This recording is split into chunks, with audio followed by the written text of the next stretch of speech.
हैदराबाद से कैमरामैन जुनेद काजी के साथ नजीब कुरैशी की रिपोर्ट के मुताबिक हैदराबाद के इलाके बल्दिया कॉलोनी के रिहायशी और 12 रोज़ कबल मुबैना पुलिस मुकाबले में मारे जाने वाले नौजवान ज़ीशान जतोई की वालिदा मुसम्मात नुसरत ज़ौजा मुमताज़ अली जतोई ने अपने अहले खाना के हमरा हैदराबाद प्रेस क्लब में प्रेस कॉन्फ्रेंस करते हुए chief justice Sindh high court IG Sindh,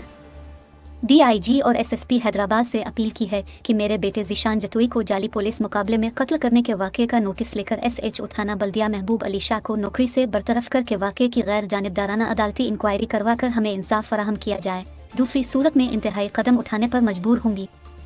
उन्होंने इल्ज़ाम आयद करते हुए बताया कि गुज़िश्ता 5 फरवरी के रोज़ बल्दिया थाने के SHO महबूब अली शाह ने पुलिस एहलकार अली रज़ा आसिफ रज़ा मोहम्मद मंशा और दीगर के हमरा सादा कपड़ों में रात के वक्त हमारे घर में दाखिल हुए और मेरे 19 साला नौजवान बेटे ज़ीशान अली जतोई को इसके चचा अली मोहम्मद जतोई और मेरे शौहर मुमताज़ अली जतोई के साथ नाहक गिरफ्तार करके बल्दिया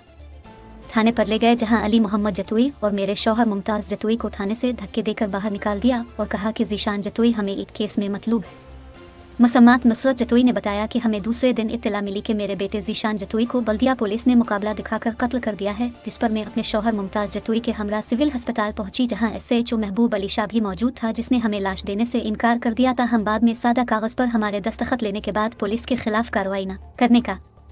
कहकर 6 फरवरी की रात लाश हमारे हवाले की। उन्होंने कहा कि बेटे को नाहक मारने के खिलाफ हमने सेशन कोर्ट में पिटीशन दायर की, जहां से नोटिस मिलने पर SHO महबूब अली शाह हमें संगीन नताइज भुगतने की धमकियां दे रहा है, जिसकी वजह से हमें जानी और माली नुकसान का खतरा है। लिहाजा मामले का फौरी नोटिस लेकर हमें तहफ़्फ़ुज़ और इंसाफ फराहम किया जाए।